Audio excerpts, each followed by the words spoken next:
Bonjour à toutes et à tous. Nous sommes le 24 janvier 2026 et nos chers amis Richard Wolff et Michael Hudson sont avec nous. Bienvenue à nouveau, Richard, Michael. Intend to be, man. Je vais commencer par un extrait de Donald Trump qui parle de ce qui se passe dans l'affaire concernant l'Iran. Mais avant d'y venir, avant de passer la vidéo, je voudrais simplement vous mettre à jour sur ce qui s'est passé ces dernières 48 à 72 heures. Il y a eu une rencontre entre l'Iran et les États-Unis, en Suisse. 2 médiateurs étaient présents, le gouvernement pakistanais et le gouvernement qatari. Ils étaient là pour faciliter les négociations. Pendant ces discussions, une énorme explosion s'est produite dans des installations pétrolières au Qatar. Au tout début, on disait qu'il n'y avait pas eu de victimes, mais il semble qu'en réalité, 13 personnes aient été blessées dans l'explosion. Et puis, en parallèle de ce qui se passait en Suisse, une autre réunion a eu lieu.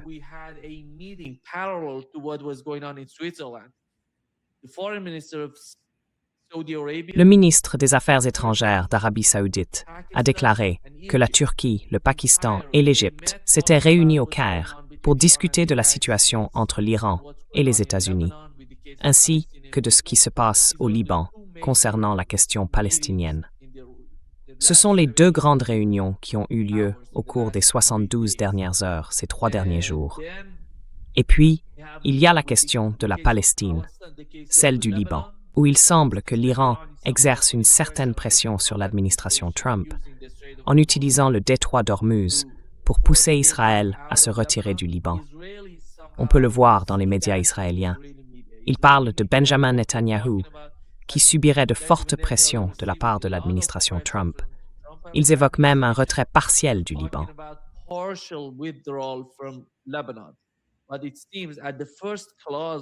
Mais il semble que la première clause du plan en 14 points entre l'Iran et les États-Unis portait sur le retrait total des Israéliens du sud du Liban. D'ailleurs, l'argument avancé par J.D. Vance, c'est qu'il faut garantir le droit à l'autodéfense pour tout le monde dans cette région. Autrement dit, si les forces se retirent du sud du Liban, alors les Israéliens pourront revenir dans le nord d'Israël. C'est ainsi que l'administration Trump comprend la situation, comme l'a expliqué J.D. Vance. Et voici ce que Donald Trump a déclaré à propos de la situation actuelle. Il y a beaucoup de choses à dire, comme je l'ai mentionné, mais voici ce que Donald Trump a dit au sujet de l'Iran.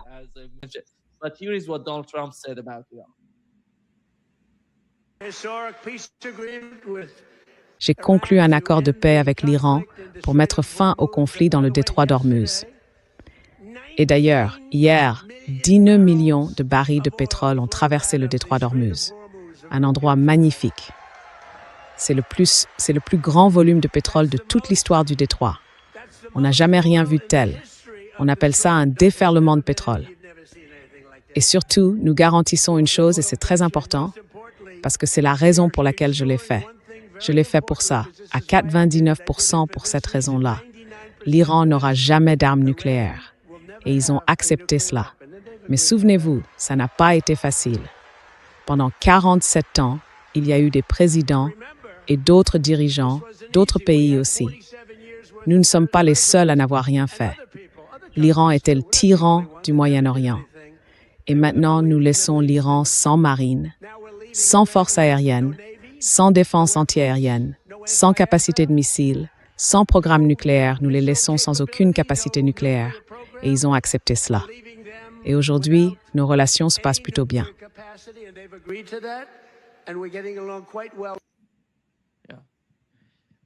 Vas-y, Richard. D'après toi, comment tu comprends la situation actuelle?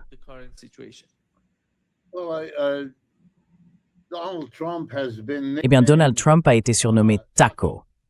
Trump cède toujours. Il se dégonfle à chaque fois. Désolé, c'est ce que ça veut dire. Taco. J'en ai trouvé un nouveau, le Airbnb de Trump. Toujours du vent et du blabla. Il ne fait que parler. Et pour moi, et je ne pense pas être le seul, loin de là, je crois que la plupart du monde est maintenant habitué à l'entendre annoncer quelque chose qui n'a qu'un rapport purement accidentel avec la réalité. Il dit ce qui, dans sa tête, lui semble utile à dire sur le moment. Que ce soit vrai ou pas, que ce soit cohérent avec ce qu'il a dit hier ou avant-hier, ça ne le dérange pas. Ça ne compte même pas. Vous voyez, c'est pour ça que ça en devient presque risible.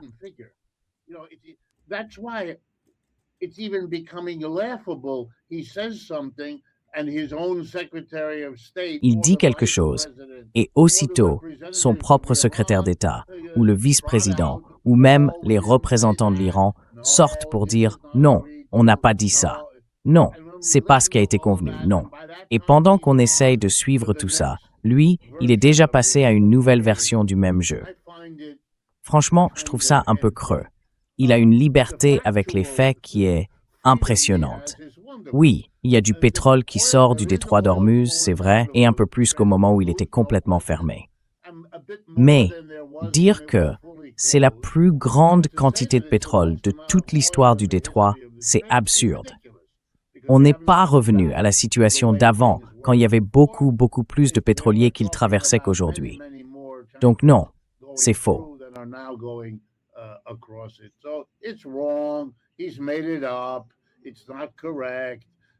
Il a tout inventé. Ce n'est pas exact. Et la plupart de ce qu'il a dit ensuite, au mieux, c'est son opinion, pas un accord du tout. C'est là-dessus que je veux insister. Je ne pense pas qu'on en ait fini, loin de là.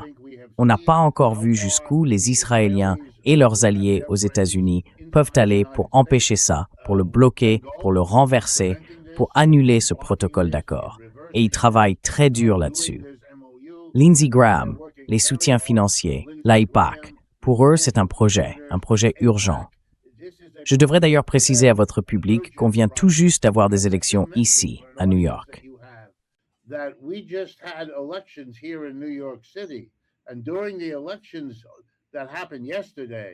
Et pendant les élections qui ont eu lieu hier, le vote est allé de façon assez marquée vers des personnes qui ne sont pas favorables à la guerre en Iran et qui ne sont pas pro-Israël. C'est plutôt l'inverse. Il y a eu plusieurs surprises. Le candidat soutenu par notre maire socialiste musulman, Zohran Mamdani, a gagné. Et ils n'ont pas gagné de justesse, comme Mamdani lui-même à l'époque, ils ont gagné avec de larges marges. On commence donc à voir apparaître, et c'est une première depuis de très nombreuses années aux États-Unis, une présence socialiste significative qui se revendique comme telle dans notre vie politique. Et comme cela arrive au moment de la guerre en Iran, et aussi à un moment où l'attention est très forte sur la question Israël-Palestine, il est très important de comprendre qu'un changement est en train de se produire.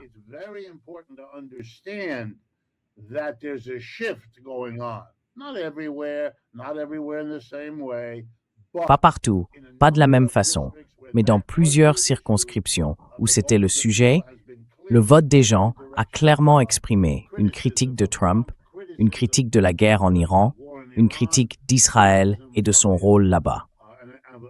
Donc je pense que ce qu'on commence à voir, ce qu'on n'aurait jamais dû perdre de vue, c'est que les affaires internationales, les rivalités entre grandes puissances, ont leur propre logique, leurs propres règles, mais elles ne sont pas indépendantes des luttes économiques et politiques à l'intérieur des pays.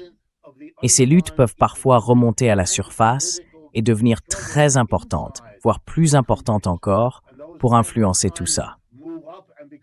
Vous savez, on disait autrefois, par exemple, que c'était les évolutions à l'intérieur des États-Unis qui avaient forcé la fin de la guerre du Vietnam.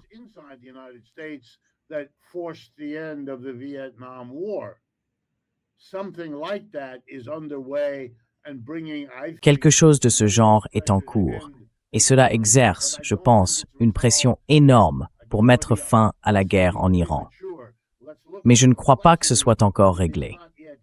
Je ne veux pas qu'on aille trop vite. Regardons la complexité de la situation, mais il n'est pas encore clair si M. Trump va l'emporter.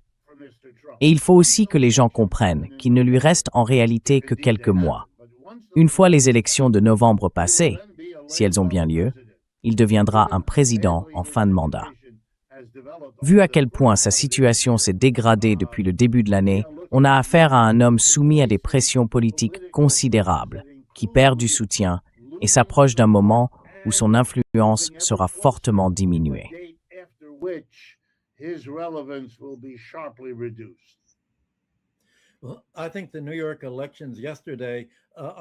bien, je pense que les élections d'hier à New York montrent une tendance qu'on voit déjà dans tous les sondages d'opinion. La plupart des Américains étaient opposés à la guerre contre l'Iran dès le tout début. Et maintenant, la majorité, selon les sondages récents, est très fortement contre cette guerre. Parce que, malgré tout le discours optimiste de Trump, les gens se rendent compte que cette guerre provoque une crise dans le commerce de l'énergie, même dans celui des engrais, et que tout ça fait grimper les prix du pétrole ici, les prix des engrais, les coûts du transport routier, les coûts des compagnies aériennes. Bref, ça perturbe tout. Donc l'opinion publique est contre. Pour revenir à votre première question, comment expliquer ce que dit Trump? Eh bien, il dit ce qu'il pense que les électeurs veulent entendre. Et c'est pour ça qu'il garde ses partisans derrière lui.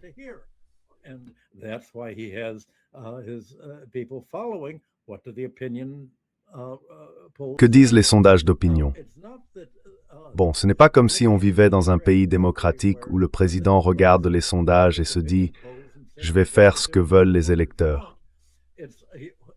Non, il va dire qu'il fait ce que veulent les électeurs tout en faisant en réalité exactement ce qu'il veut. Et bien sûr, quelle est la première chose que Trump veut faire? Il a une vision assez étroite. Il veut gagner de l'argent pour lui-même. Il veut devenir encore plus riche, pour lui et pour sa famille, et obtenir la loyauté de son gouvernement en les rendant plus riches eux aussi. Donc ce qu'il dit, c'est pour influencer le marché boursier. Ce discours optimiste, c'est pour dire ne vous inquiétez pas de tout ce qu'on entend, comme dans l'émission de Nima, où certains disent qu'une dépression mondiale arrive. Dans un mois, les réserves de pétrole vont s'épuiser. Dans un mois, les réserves du pétrole vont doubler.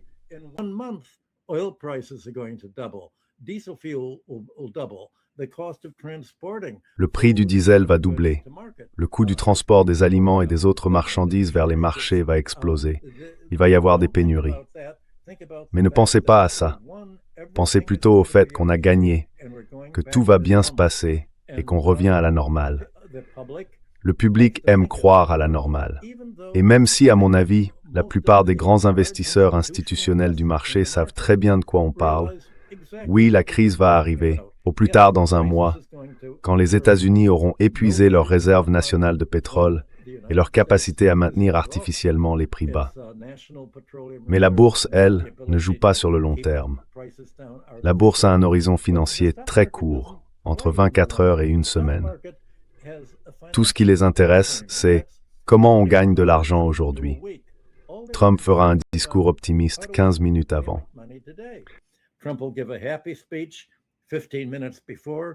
You'll find huge On voit d'énormes positions à terme prises sur les marchés des actions, des obligations et du pétrole. L'idée, c'est que les actions montent, les obligations montent, les prix du pétrole baissent, et là, ils se font des profits énormes. Et puis le lendemain, Trump déclare « On va les bombarder jusqu'à les ramener à l'âge de pierre ». Ils n'ont pas accepté, donc ce sera la guerre. Mais juste avant qu'ils disent ça, ils ont déjà pris position sur le marché. Tout ça, c'est prouvé statistiquement. Tout ça. Et donc, Trump veut dire ce que les électeurs veulent entendre. En même temps, il veut gagner de l'argent pour lui-même, tout en gardant le soutien de ses principaux bailleurs de fonds pour sa campagne et pour lui personnellement. Voilà en gros comment ça fonctionne.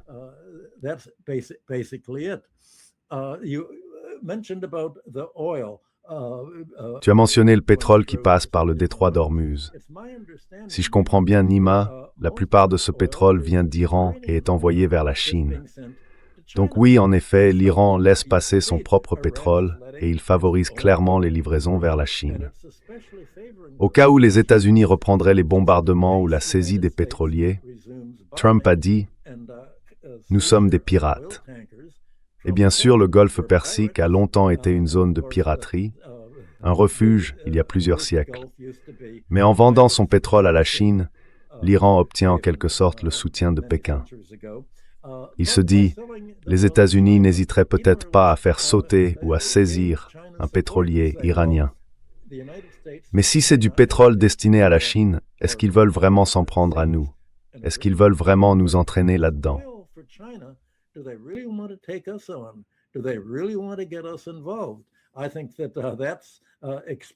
Je pense que ça explique déjà pourquoi on en est là. Et pendant que Trump dit qu'on ne va pas laisser l'Iran faire payer des péages, l'Iran répond « Très bien, on va attendre 60 mois avant d'imposer les péages qu'on avait annoncés comme permanents à partir de maintenant. Mais pour l'instant, c'est une redevance. Ils disent qu'il faut guider les navires en toute sécurité à travers le détroit d'Ormuz pour éviter qu'ils ne sautent sur une mine ou autre chose. Donc, c'est pas un péage, c'est une prestation de service. Et c'est comme ça qu'ils règlent le problème, en gros. Et enfin, quand Trump parle de la bombe atomique iranienne qu'on aurait soi-disant réglée, cette histoire de bombe atomique, c'est un faux prétexte.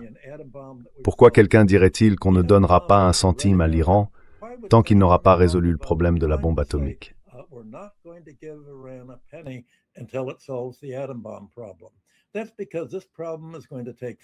C'est parce que ce problème va prendre 3, 4, peut-être 10 ans à résoudre, à trouver un accord. Et il n'y aura pas d'accord. L'Iran ne va pas y renoncer. Tout ce que l'Iran a à dire, c'est « nous n'allons pas utiliser la bombe atomique ». Point final. Donc le seul but de parler de la bombe atomique, c'est de détourner l'attention, de dire qu'il ne peut jamais y avoir d'accord, parce que nous, les États-Unis, avons perdu la guerre face à l'Iran, et que tout accord se ferait à nos dépens.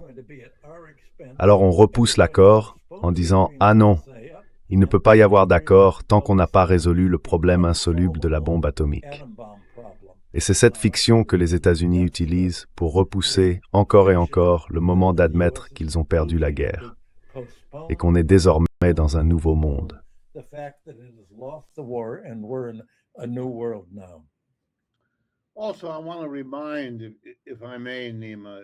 Je voudrais aussi rappeler, si vous me le permettez, Nima, qu'il y a d'autres aspects qu'il ne faut pas oublier.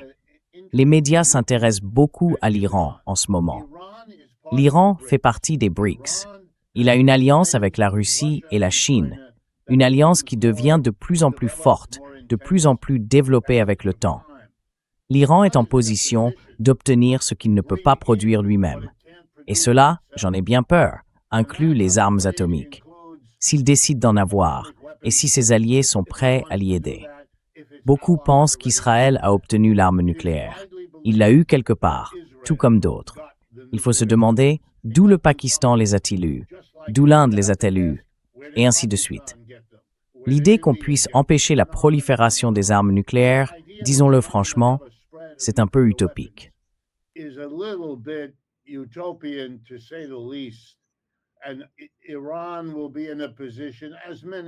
Et l'Iran pourrait se retrouver dans une position, comme beaucoup d'autres pays d'ailleurs, à aller dans cette direction, ne serait-ce que pour des raisons défensives. Beaucoup de gens dans le monde pensent que la Corée du Nord ne serait pas ce qu'elle est aujourd'hui si elle n'avait pas l'arme nucléaire. Michael a raison, c'est un faux débat. Continuer à entretenir cette idée n'a pas de sens. Les Iraniens, pour des raisons religieuses en tout cas, affirment depuis des années qu'ils ne le font pas. Et les services de renseignement, avec tous leurs espions sur place, les services américains, ont aussi déclaré que les seuls à continuer de marteler qu'ils travaillent sur l'arme nucléaire et qu'ils sont sur le point de l'obtenir, ce sont les Israéliens.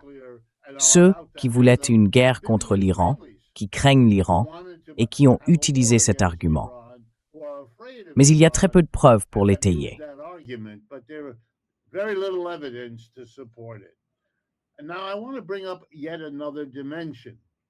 Et maintenant, je veux aborder une autre dimension. Moody's Corporation. Moody's, c'est l'un des 3 grands évaluateurs du risque dans l'économie américaine. En fait, ils évaluent le risque partout dans le monde.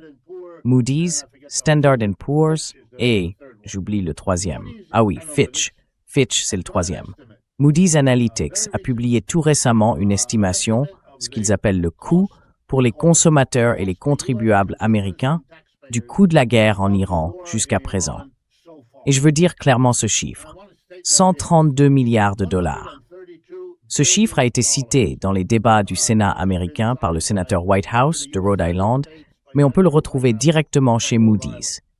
Et puis, ces derniers jours, Moody's a aussi publié son estimation de la probabilité d'une récession dans l'année à venir. Et selon Moody's, cette probabilité est de 49%.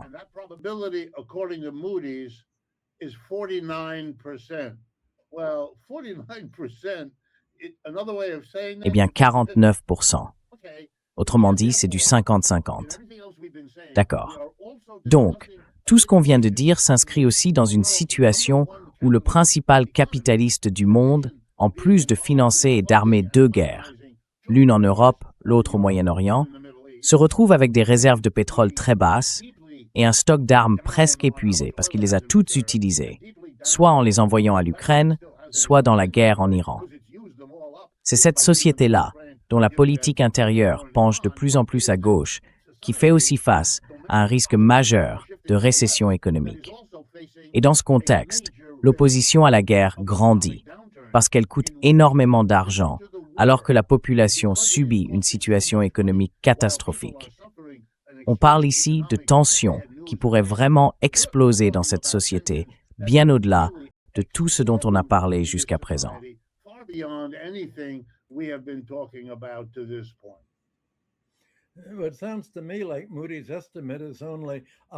J'ai l'impression que l'estimation de Moody's ne prend en compte que le coût des bombes et des armes qu'on a déjà utilisées contre l'Iran. Il y a quelques années, on avait calculé que la guerre en Afghanistan avait coûté aux États-Unis environ 3 000 milliards de dollars au total. Je vais vous donner mon estimation des chances d'une récession. 100%, elle va arriver. En réalité, on est déjà dans la phase de début et on vit dans la récession Obama depuis 2009. L'économie ne s'est jamais remise du plan de sauvetage.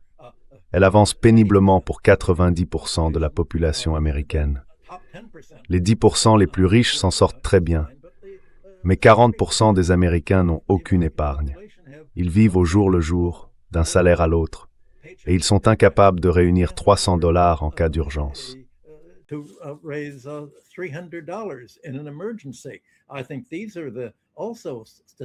Je pense que ce sont aussi les chiffres que Moody's cite. Donc on est déjà en récession, mais on ne veut pas l'appeler comme ça. Parce que quand les milliardaires ont accumulé des fortunes énormes, peu importe que les 90% restants n'en profitent pas. On se dit simplement, le marché boursier explose, le marché obligataire aussi, les prix de l'immobilier et les loyers montent en flèche, donc les propriétaires sont contents.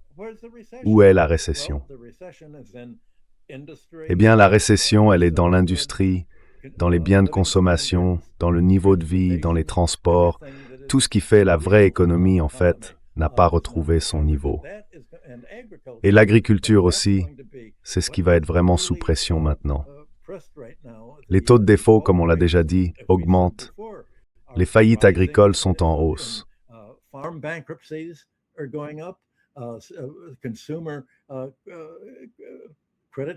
Les dettes de cartes de crédit des consommateurs augmentent, avec de plus en plus de retards de paiement de plus de 3 mois, proches du défaut. Les prêts automobiles, les dettes de cartes de crédit en général, les dettes hypothécaires, tout ça pèse sur l'économie. Il y a déjà des défauts de paiement, et la seule chose qui empêche l'effondrement, c'est que le gouvernement libère désespérément du pétrole de ses réserves pour essayer de faire baisser les prix, tout en disant « circulez, il n'y a rien à voir, ce n'est pas une dépression ». Ils espèrent simplement pouvoir tenir jusqu'après les élections avant que la bombe n'explose. Et même Trump, ces derniers jours, les républicains ont soutenu une modification de la loi électorale pour restreindre l'envoi des votes par correspondance et obliger les électeurs à se déplacer. Ils essayent déjà de mettre en place une vaste manipulation de l'élection. Et le candidat républicain Massey a déclaré « Attendez une minute, on vient de me voler l'élection » au profit du candidat républicain soutenu par Donald Trump. Tout à coup, à la dernière minute, des tas de bulletins par correspondance sont arrivés et ils étaient tous pour le candidat de Trump. Pour moi, ça ressemble à une répétition de ce qu'on va voir en novembre. Voilà pour les élections. La vraie question c'est, est-ce que Trump va réussir à bidouiller les règles électorales pour empêcher que le pouvoir passe aux démocrates? Et bien sûr, c'est ce qui inquiète les démocrates à propos des élections à New York, comme vous l'avez souligné. Quand les socialistes sont là, est-ce qu'ils vont vraiment faire ce que Bernie Sanders a fait?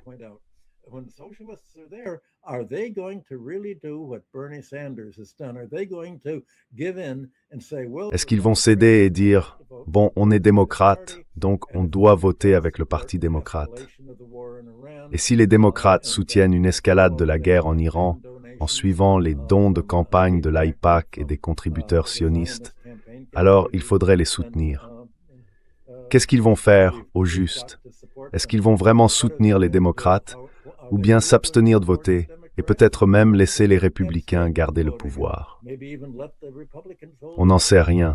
Tout est complètement incertain en ce moment. C'est ça qui effraie Trump.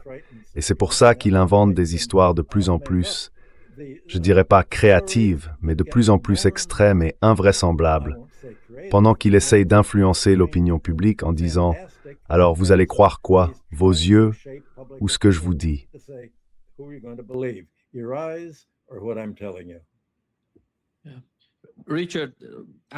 Oui, Richard, comme on en a parlé, Marco Rubio se rend au Koweït. Hier, il était aux Émirats arabes unis. Et comme je l'ai déjà mentionné, il y a une sorte de mouvement en cours. Hier, le président iranien est allé au Pakistan pour parler de la nouvelle architecture de sécurité de la région. Un sujet évoqué d'ailleurs par le ministre russe des Affaires étrangères, Sergei Lavrov. C'est la nouvelle réalité. On dirait qu'avec les négociations en cours, le Koweït, les Émirats et peut-être Bahreïn, je ne sais pas s'il va s'y rendre, mais sa prochaine visite pourrait bien être à Bahreïn.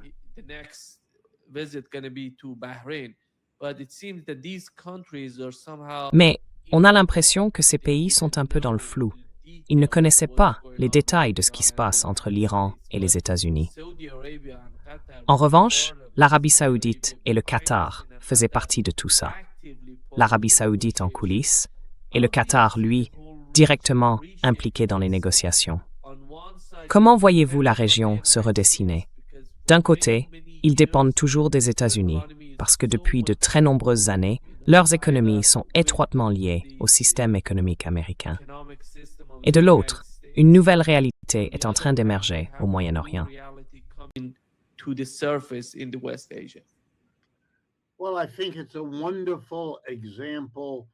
Eh bien, je pense que c'est un excellent exemple de ce qu'on va voir de plus en plus dans les années à venir.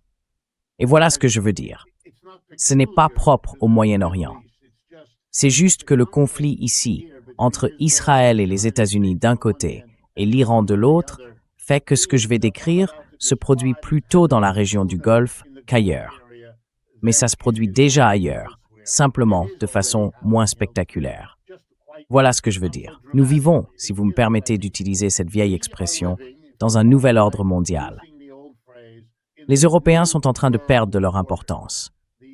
Ils passent du statut de puissance dominante du monde pendant la plus grande partie des 5 derniers siècles à celui de région secondaire sur le plan économique mondial.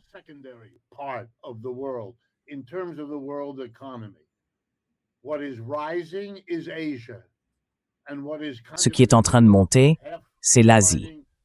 Et ce qui se trouve un peu au milieu, à moitié en déclin, à moitié non, c'est les États-Unis. Les États-Unis s'éloignent de l'Europe, et même de leurs propres alliés, plus isolés que jamais, avec le Canada et le Mexique qui deviennent presque des adversaires sur le plan économique. Mais ce qui va se passer maintenant, avec la montée de la Chine, pendant que tout cela se déroule en Occident, c'est que chaque pays, chaque entreprise, chaque acteur du commerce mondial va devoir repenser sa stratégie, où investir, où faire sa publicité, où installer ses entrepôts, où attendre la croissance du marché et comment organiser ses chaînes d'approvisionnement.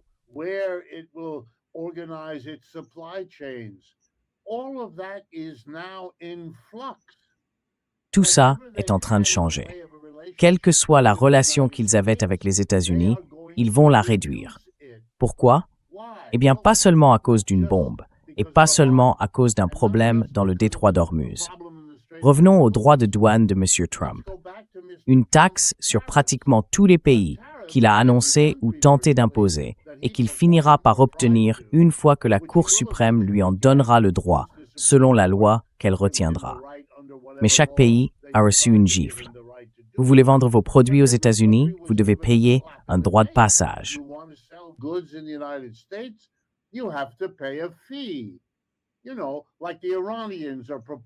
Vous savez, un peu comme ce que proposent les Iraniens. Si un navire passe par le détroit d'Ormuz, il doit payer un droit de passage. Eh bien, un tarif douanier, c'est un peu la même chose. On dit au monde entier, si vous voulez vendre quelque chose aux États-Unis, produit dans votre pays, vous devrez payer une taxe. De la même façon, pour toute entreprise, si vous fabriquez à l'étranger et que vous importez ensuite aux États-Unis, il y aura un coût supplémentaire et vous perdrez des clients qui ne pourront pas se le permettre. Tout le monde est en train de revoir sa stratégie. Et tout ce qui se passe au Moyen-Orient, c'est qu'ils subissent la pression d'en faire plus et plus vite. Pourquoi?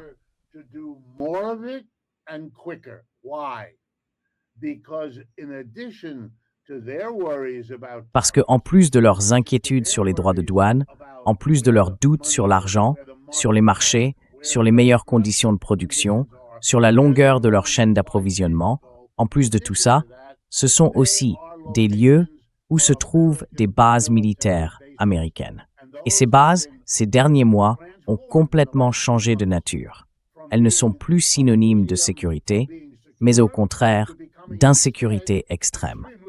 En réalité, vous êtes devenu une cible. Les missiles iraniens peuvent vous viser, ils vous ont déjà visé, et ils continueront à le faire, parce que c'est une manière de riposter contre les États-Unis. Eh bien, les bases américaines, et là on y est, partout dans le monde, sont devenues des cibles. Pas encore dans le sens d'une attaque directe, mais dans le sens où tout le monde se demande ce qu'elle pourrait faire. En Asie, en Afrique, en Amérique latine, si un jour les États-Unis se retournaient contre eux.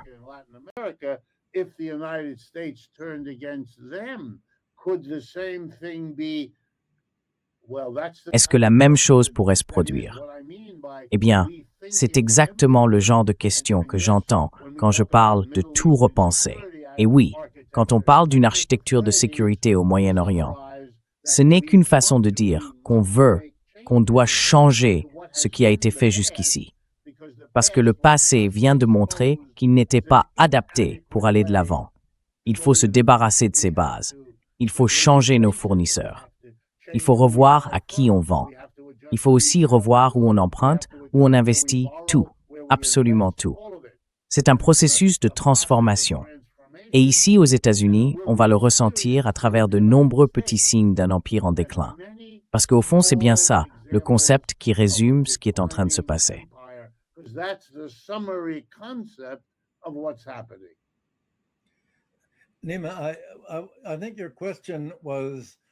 Nima, je crois que ta question portait sur l'Arabie saoudite, l'Égypte et le Pakistan, qui commenceraient à se rapprocher en comprenant qu'il faut une solidarité régionale, parce que nous sommes tous menacés par les États-Unis.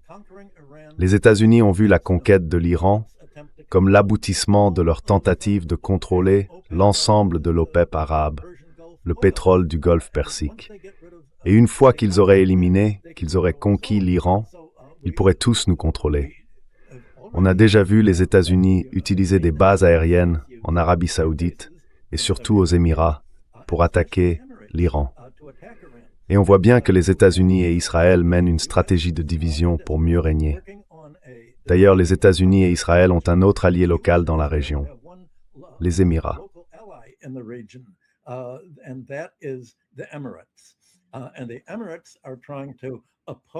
Et les Émirats essaient de s'opposer à toute tentative de solidarité régionale là-bas. Hier encore, ils ont fait une déclaration atroce en disant en gros « Nous craignons que l'Iran ne finisse profit une fois la guerre terminée en demandant des réparations ». Selon le droit international, ce pays a été attaqué par les États-Unis et par Israël. Il a donc droit à des réparations. Mais non, il faut s'assurer que l'Iran ne les obtienne jamais. Disons plutôt que c'est nous qui avons besoin de ces réparations. L'Iran a abattu les bombardiers américains qui avaient décollé de nos bases pour le bombarder. Et sa défense, c'est ça qu'on appelle du terrorisme. Les Palestiniens, eux, sont qualifiés de terroristes parce que quand les Israéliens commettent un génocide contre eux à Gaza, ils se défendent.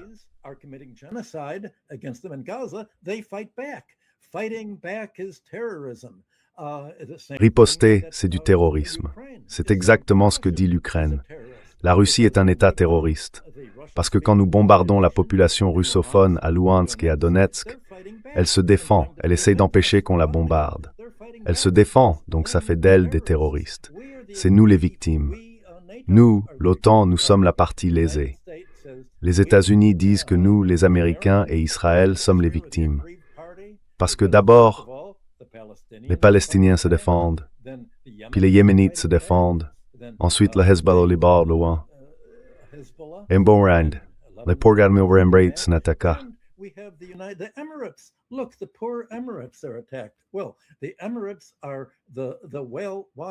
Eh bien, les Émirats sont la carte imprévisible et les principaux soutiens du terrorisme dans la région.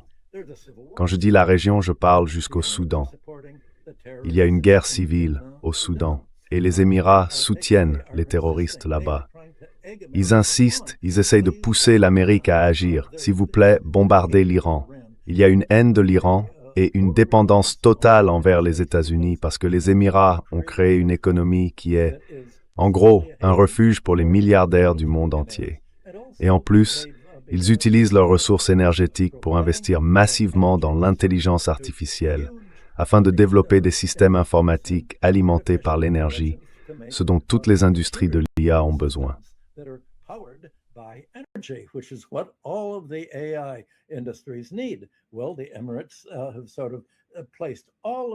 Eh bien, les Émirats ont en quelque sorte misé tout leur avenir sur une alliance économique, technologique, commerciale et financière avec les États-Unis. Ils se sont transformés en centre financier pour les crypto-monnaies, pour la criminalité mondiale, une sorte de nouvelle Suisse, sans poser de questions, mettez votre argent ici. Leur rôle dans les affaires du Proche-Orient, de l'Asie de l'Ouest et même du monde a été en grande partie corrosif. C'est ce à quoi l'Arabie saoudite, l'Égypte et le Pakistan sont confrontés et ce qu'ils essaient d'empêcher. Et il me semble que dans tout cela, la victime probable sera la survie des Émirats en tant qu'acteur néfaste, en tant qu'outil de cette stratégie du diviser pour régner. Peut-être que vous avez un avis là-dessus.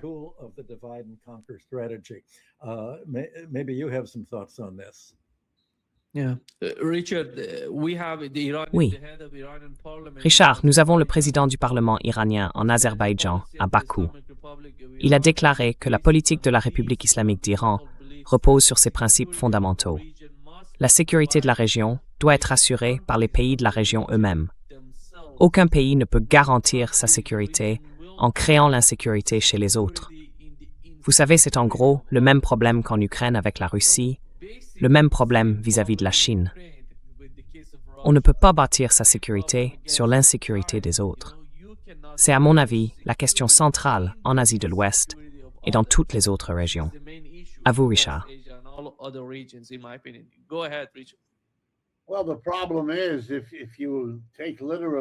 Eh bien, le problème, c'est que si on prend au pied de la lettre ce qu'a dit ce responsable iranien, on revient à cette question épineuse d'Israël.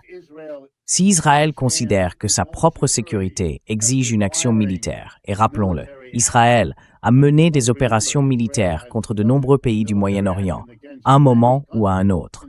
Pas seulement l'Iran, mais aussi l'Égypte, le Liban, la Jordanie, la Syrie, et j'en passe. La sécurité d'Israël a toujours été très étroitement liée à l'insécurité des autres États.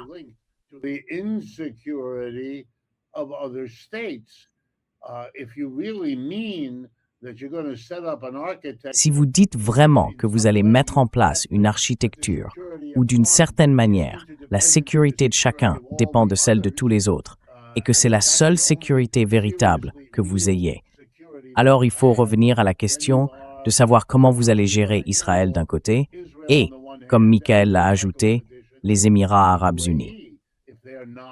Si eux ne sont pas prêts à envisager les choses de cette façon, vous allez alors vous retrouver, par exemple, avec un groupe de pays autour de l'Iran, peut-être l'Égypte et la Turquie d'un côté, et de l'autre, les Émirats arabes unis Israël et je ne sais pas qui d'autre. Vous allez avoir une nouvelle division complexe dans cette région.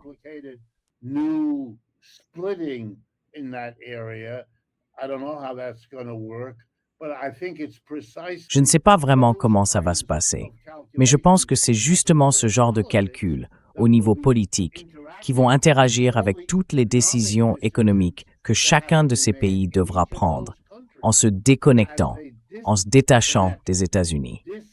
En partie pour leur propre sécurité, mais aussi parce que les États-Unis ont montré, comme économie dominante dans le monde, ils ont leurs propres problèmes et qu'ils essayent de les faire porter aux autres, que ce soit par des droits de douane, par une guerre commerciale, par des moyens militaires quand c'est nécessaire, en manipulant les marchés du pétrole ou d'autres marchés, ou encore en jouant sur le dollar à travers les taux d'intérêt.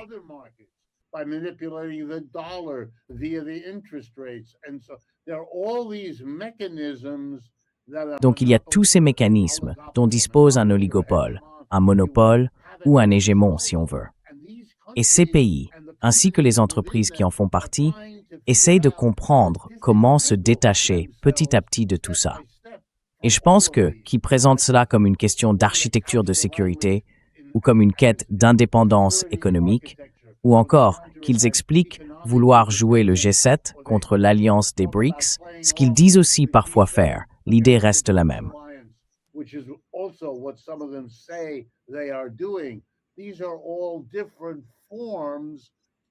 Ce sont toutes des formes différentes de ce désengagement, et cela va créer de plus en plus de problèmes pour les États-Unis. Mais ces problèmes seront externalisés, parce que les États-Unis vont chercher à les résoudre d'une manière qui coûtera cher à ces autres pays. C'est ça le problème des droits de douane. C'est aussi le problème de ces bases militaires partout dans le monde, qui deviennent aujourd'hui, comme je le disais, exactement ce que les critiques de l'Empire américain affirmaient déjà au XIXe siècle. Ce que vous mettez en place pour construire votre empire finira par devenir un fardeau, un poids autour de votre cou, qui finira par tirer votre empire vers le bas.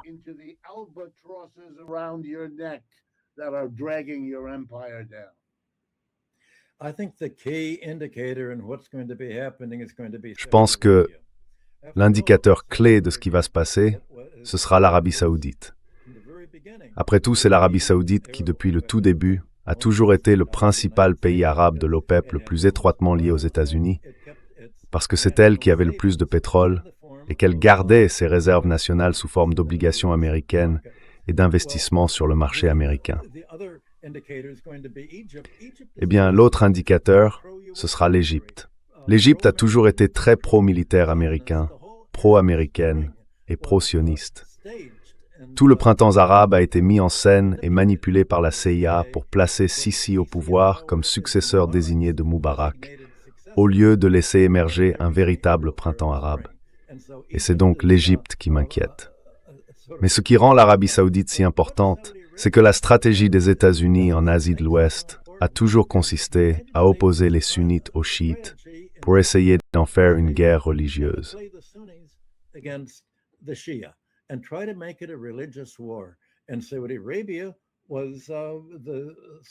Et l'Arabie saoudite a été la source d'Al-Qaïda et des terroristes wahhabites que la CIA a créés en Afghanistan, puis utilisés pour attaquer la Libye, l'Irak et aujourd'hui la Syrie. Alors comment l'Arabie saoudite va-t-elle décider? Nous voulons la paix entre les pays islamiques, nous voulons mettre fin à cette guerre religieuse afin de se protéger des pays non islamiques.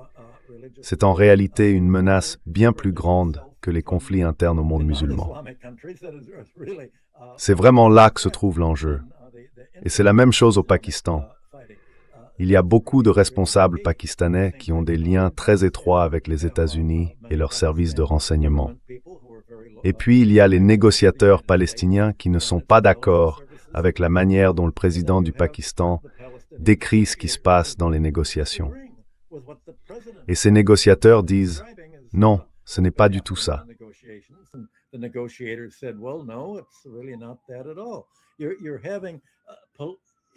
Il y a des tensions internes dans chacun de ces pays. L'Arabie saoudite, le Pakistan et sans doute aussi l'Égypte. Mais l'Arabie saoudite, avec tout son argent, commence à se rendre compte que tout comme l'Amérique a saisi les avoirs de l'Iran, ses propres économies sont en quelque sorte prises en otage, et qu'il faut maintenant utiliser ses réserves pour son propre pays, parce qu'elle a financé beaucoup de ses projets à crédit, et qu'elle ne reçoit pas les revenus des exportations de pétrole qu'elle espérait pour les rembourser. Donc, elle va devoir commencer à vendre des titres américains. Et d'ailleurs, à mesure que son commerce se tourne de plus en plus vers les régions du monde qui croissent, la Chine et l'Asie, elle va sans doute devoir diversifier ses réserves de devises. Tout cela, c'est un peu le canari dans la mine de charbon, le signe avant-coureur qui montre dans quelle direction le monde est en train d'aller.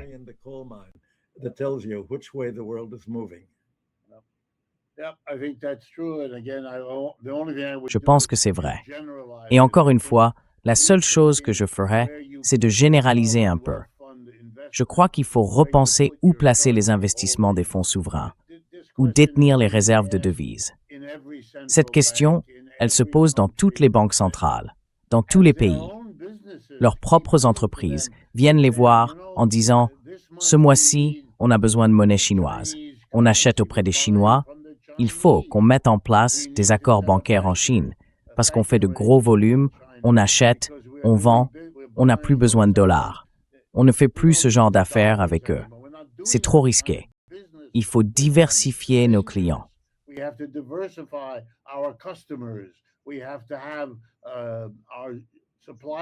Il faut que nos chaînes d'approvisionnement aillent dans cette direction, pas dans l'autre.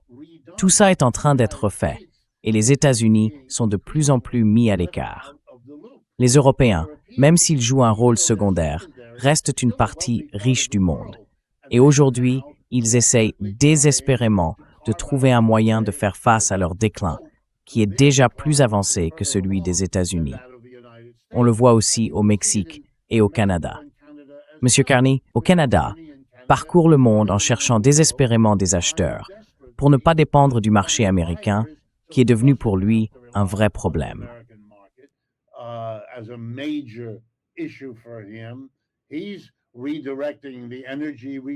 Il réoriente les ressources énergétiques du Canada vers la Chine, parce qu'il craint le mur tarifaire américain qui pourrait à tout moment être relevé encore et encore.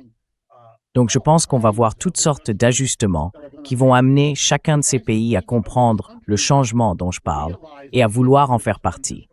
Vous savez, si ce changement est vraiment en cours, plus tôt votre petit pays ou votre entreprise s'y engage, plus vous profiterez des avantages de cette économie en mutation. Et plus vous attendez, plus vous exposez votre propre situation à des niveaux de risque auxquels normalement vous ne voudriez pas vous confronter.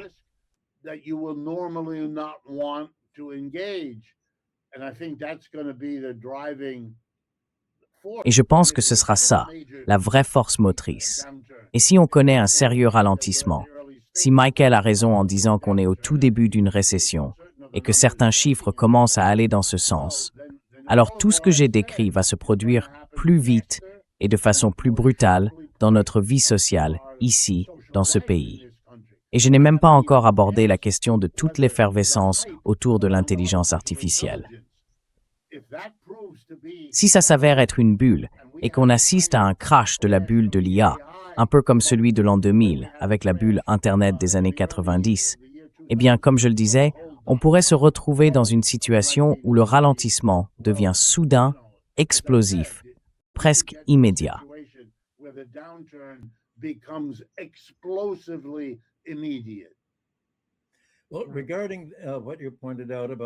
À propos de ce que vous avez mentionné sur les fonds souverains, où vont-ils aller?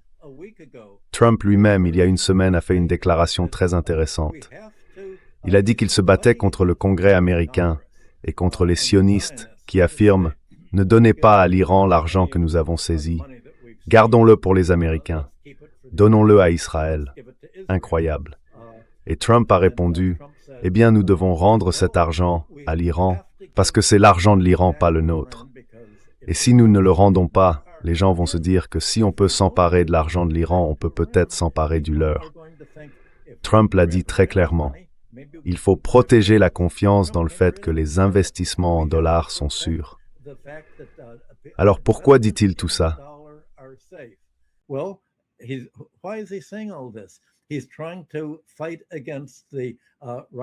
Il essaye de s'opposer à la direction républicaine de droite et surtout à la direction démocrate, qui critiquerait Trump pour avoir tenu les promesses faites dans le mémorandum d'accord de Trump avec l'Iran.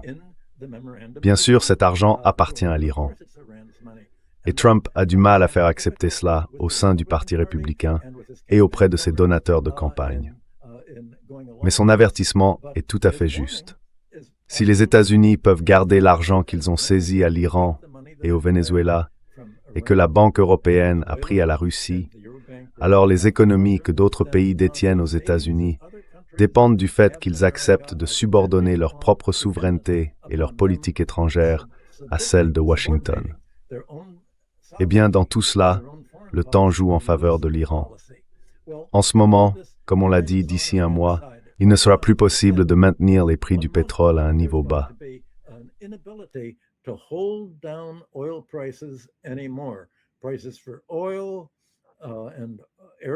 Les prix du pétrole, du carburant pour les avions, du diesel pour les camions, des engrais, tout ce qui est fabriqué à partir du pétrole, du soufre, tous ces prix vont s'envoler. La dépression va s'installer. Il n'y a vraiment aucun moyen d'y échapper. Et à ce moment-là, les pays vont dire « Notre incapacité à avoir soutenu l'Iran plus tôt a plongé notre économie dans la dépression. » Nous sommes les victimes collatérales de l'attaque américaine et israélienne contre l'Iran. Il faut créer un ordre économique qui empêche qu'une telle situation se reproduise. Il faut mettre en place de nouvelles institutions. C'est ce dont ils vont parler, avec une urgence croissante, à mesure qu'on entrera dans l'automne, quand les économies commenceront à souffrir de la crise provoquée par la flambée des prix du pétrole et par sa pénurie.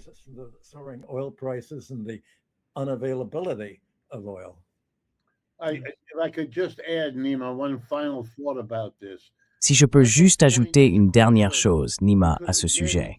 Le point de Michael est essentiel, parce que, encore une fois, l'Europe, dont on devrait parler davantage, en est la preuve.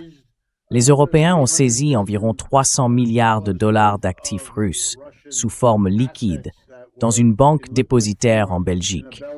Comme tout le monde le sait, ils ont déjà utilisé les intérêts de ces fonds pour financer la guerre en Ukraine, et ils ont accordé des prêts ainsi que d'autres formes de soutien à l'Ukraine. Et, ce faisant, ils ont fait exactement ce que Michael vient de mentionner.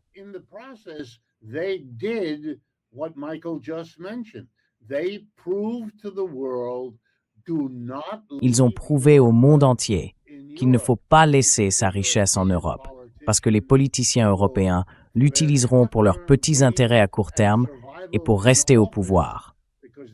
Ils ne peuvent pas laisser la Russie gagner la guerre en Ukraine, parce qu'ils ont bâti toute leur carrière politique sur cette hystérie anti-russe qu'ils ont eux-mêmes alimentée, tout en poussant l'OTAN jusqu'aux frontières de la Russie. On leur avait dit de ne pas le faire, mais ils l'ont fait quand même. Et maintenant, ils sont tellement désespérés de gérer leur propre crise à travers cette guerre contre la Russie qu'ils ont fini par étendre la guerre ukrainienne. Ils ont donc prouvé au monde entier qu'il ne faut surtout pas placer son argent ici. Et ça va faire mal à l'Europe. D'ailleurs, c'est déjà le cas. Les choses changent. Vous savez, les pays et les entreprises dans le monde ne sont pas idiots.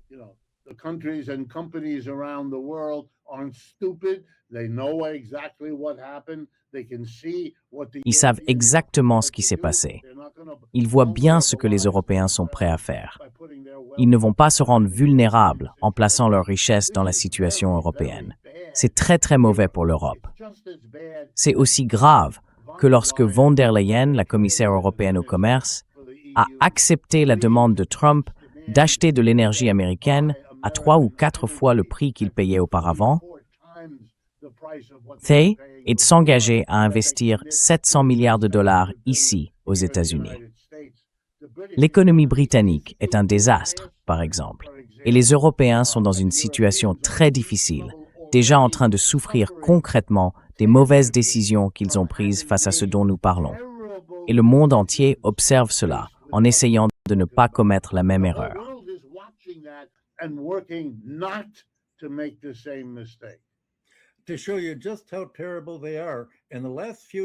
Pour vous montrer à quel point ils sont terribles, ces derniers jours, les dirigeants de l'Union européenne, avec Merz, Macron et Starmer, juste avant qu'il ne soit écarté du Parlement de son poste de Premier ministre, ont appelé à verser la totalité des 300 milliards de dollars d'avoirs russes comme réparation à l'Ukraine.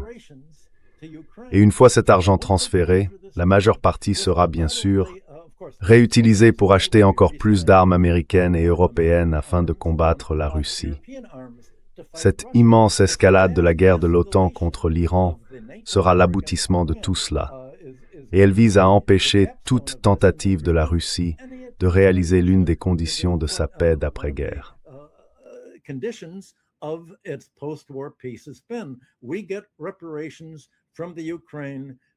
Nous allons obtenir des réparations de l'Ukraine pour les attaques illégales qu'elle a menées contre la Russie, en violant les règles de la guerre, en visant des civils, en s'en prenant à des enfants, en enfreignant toutes les lois. L'Europe agit aujourd'hui comme si elle voulait rejouer la Seconde Guerre mondiale. Et hier, le président Poutine a prononcé un discours devant les diplômés des académies militaires russes, soulignant justement ce point. L'Europe se prépare à une nouvelle guerre mondiale. Hier, c'était l'anniversaire de l'attaque nazie de 1941 contre la Russie. La Russie et Poutine lui-même ont déclaré « Nous ne laisserons pas cela se reproduire. Cette fois, nous serons prêts. » L'Europe est prévenue. Un discours très important. Oui, merci beaucoup Richard et Michael d'avoir été avec nous aujourd'hui. Un vrai plaisir comme toujours. Merci. Great pleasure as always. Thank you.